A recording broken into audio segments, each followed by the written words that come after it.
Dans cette édition, dans le domaine des transports, on s'intéressera au centre de gestion intégré. 9 mois après sa création, la structure fait le point de ses activités. Et on ira voir une exposition de tableaux. L'artiste est un homme de Dieu. Il s'agit du père Richard Ndriao. Finalement, le naufrage du chalutier dimanche dernier au large de la Libye a fait plus de 800 morts. Bonsoir à tous et merci de vous informer sur RTI2. On s'intéresse pour commencer au centre de gestion intégré créé dans le cadre de la réforme du secteur des transports. Son objectif est de permettre la célérité dans la délivrance, le contrôle rapide et la sécurisation des documents de transport. 9 mois après sa création, la structure fait le point de ses activités. On le voit avec Jean-Louis Gbango. C'est l'un des axes forts de la nouvelle réforme du secteur des transports routiers. La création du centre de gestion intégré vise à introduire plus de fluidité et de facilité dans la délivrance des titres de transport. 9 mois après son entrée en vigueur, ce sont les usagers qui jugent le fonctionnement de cet outil du ministère des Transports. Moi, je suis arrivée à 7 h, ils ont commencé à 8 h. En tout cas, ça s'est bien passé. Je suis venue, ils se sont très bien occupés de moi. Il n'y a pas trop d'attente. Avant, il y avait trop de monde, tu étais obligé de te retourner, voire même venir peut-être à 5 h du matin pour venir faire le rang. Aujourd'hui, j'ai bien dormi, je suis venu à 8 h et actuellement, je suis là, je suis à la finition. La visite des sites d'Abidjan, initiée par les responsables du centre de gestion intégré, était l'occasion de mettre en exergue ces progrès réalisés. Nous avons reçu au niveau de nos centres environ 1 million de personnes. En termes de titres édités, vous avez le permis de conduire qui vient en tête avec plus de 200 000 permis édités. Les cartes grises qui se situent au-delà des 100 000. Mais comme toute œuvre humaine, le centre de gestion intégré n'est pas exempt de critiques. C'est peut-être fluide pour certaines personnes, mais ce n'est pas fluide pour moi. Parce qu'il y a des personnes qui sont venues après moi, qui devaient recevoir leur permis à 10 h, mais qui l'ont reçu bien avant moi, depuis belle lurette. Et là, il est midi, je suis encore là, je suis assis, j'attends. Pourtant, toutes les dispositions ont été prises pour éviter ce genre de désagréments. Au niveau du permis de conduire, aujourd'hui, quand vous arrivez le matin, au plus tard l'après-midi, vous pouvez recevoir votre document.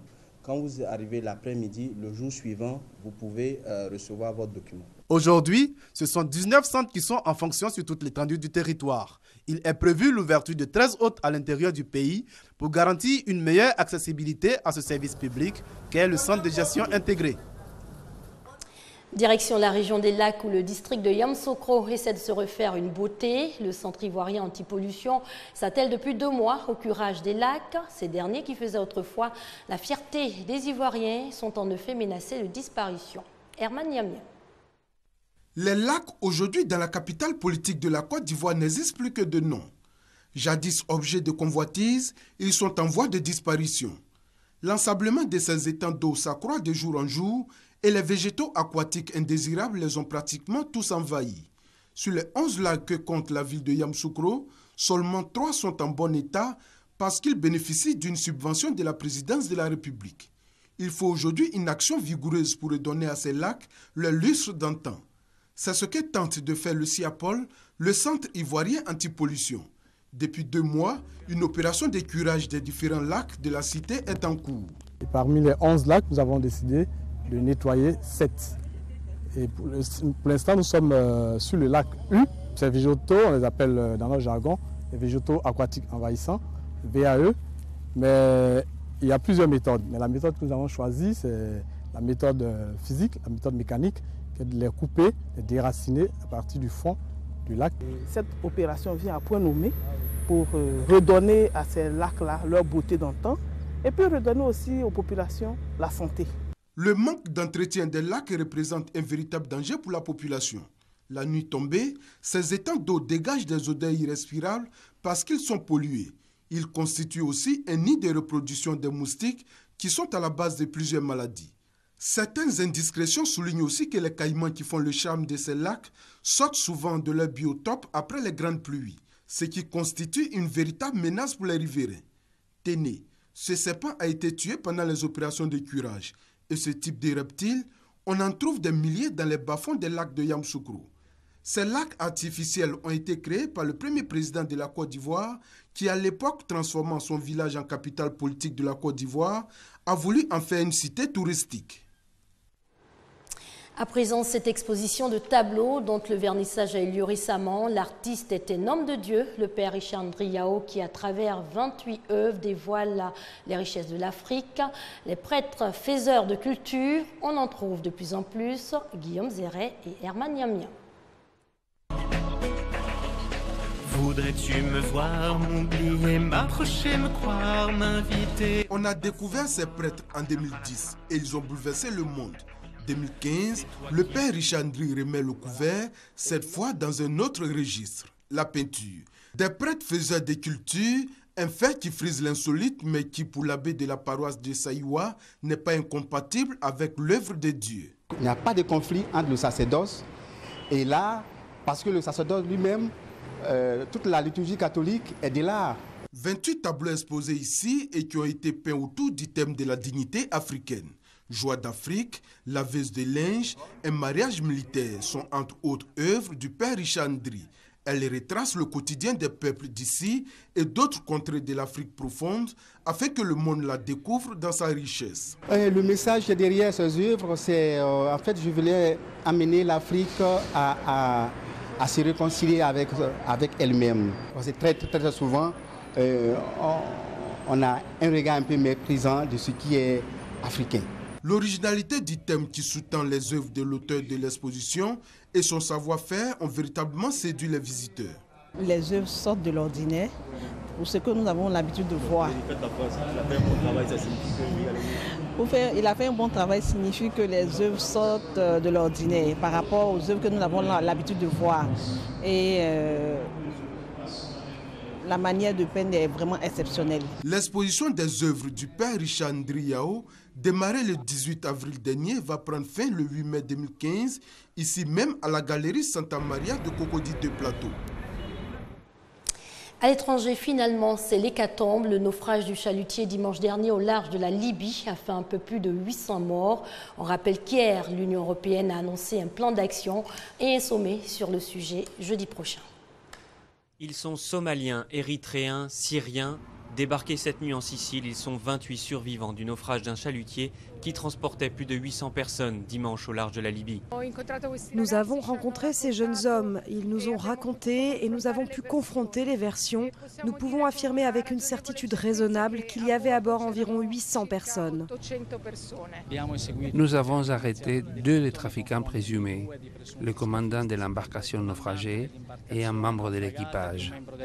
Lundi, c'est un voilier qui se fracassait sur les rochers de l'île de Rhodes, faisant 3 morts. Le sauvetage en mer doit être amélioré très rapidement et financé par des moyens européens. On doit voir comment contrôler mieux les départs, mais aussi faire en sorte que des sauvetages puissent intervenir en mer. Donc c'est une balance un peu complexe, mais je le répète, le point de départ, c'est surtout de voir comment stabiliser la situation dans les pays d'origine. On est en train d'essayer de mettre en place un gouvernement en Libye. Il y a toute une série d'actions qui sont menées dans la région. C'est le point essentiel. Mais au-delà, il faut évidemment prendre des mesures d'urgence.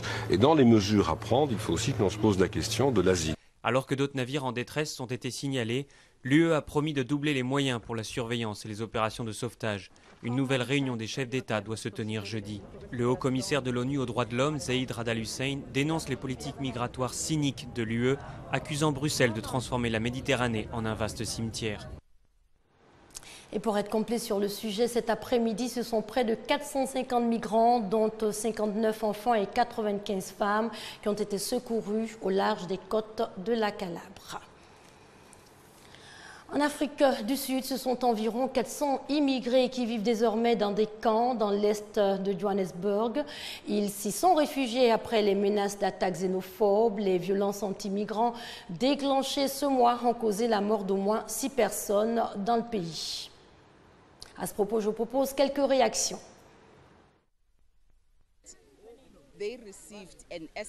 Les déplacés disent qu'ils ont reçu un SMS qui a circulé pour dire qu'ils allaient être attaqués.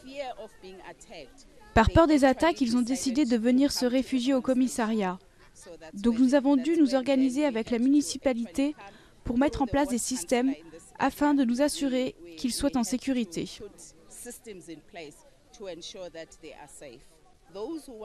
Ceux qui veulent partir peuvent partir, mais pour ceux qui veulent rester, nous commençons maintenant un dialogue avec les communautés pour pouvoir réintégrer les immigrés au sein des communautés auxquelles ils appartiennent. parce que la majorité d'entre eux ne veulent pas partir. Ils nous ont dit « rentrez chez vous, sinon nous allons vous attaquer la nuit. Nous vous attaquerons la nuit. » Nous ne sommes pas ici par choix, c'est très difficile. Vous voyez, nous sommes attaqués parce que nous vivons dans un squat. Ce n'est pas un super hébergement, mais nous n'avons pas les moyens de vivre en ville. Nous ne sommes pas ici pour profiter. Nous avons laissé nos familles au Zimbabwe. Nous essayons de leur envoyer de quoi vivre.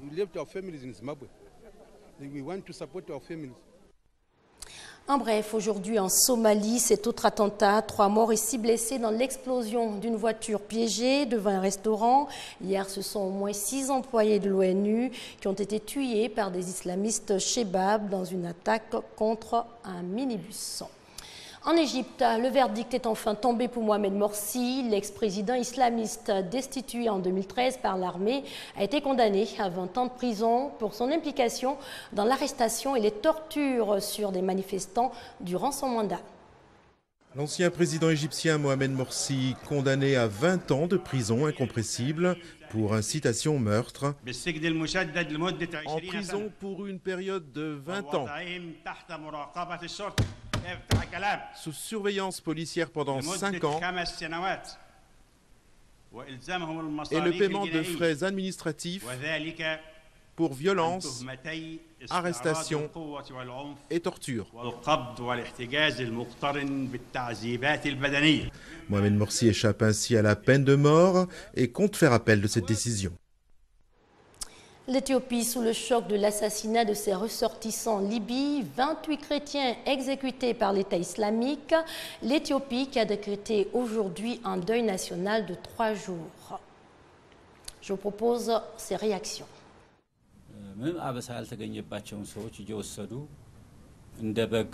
Ils prennent des innocents et les traitent comme des moutons, comme des animaux.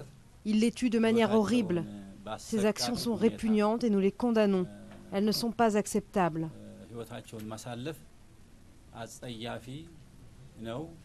Nous condamnons fermement ces actes.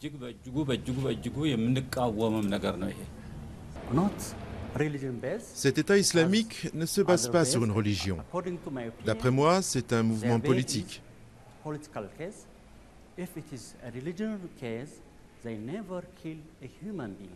S'ils étaient religieux, ils ne tueraient pas d'autres humains. Aucune religion n'est en faveur du meurtre d'êtres humains.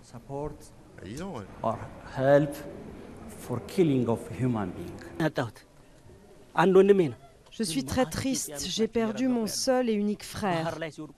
Mais d'autres Éthiopiens perdent la vie, ils sont jetés à la mer. Seul Dieu sait comment arrêter cela. C'est très triste. Et c'est ici que l'on referme ce journal. Excellente soirée sur les antennes de l'RTI, la marque du service public.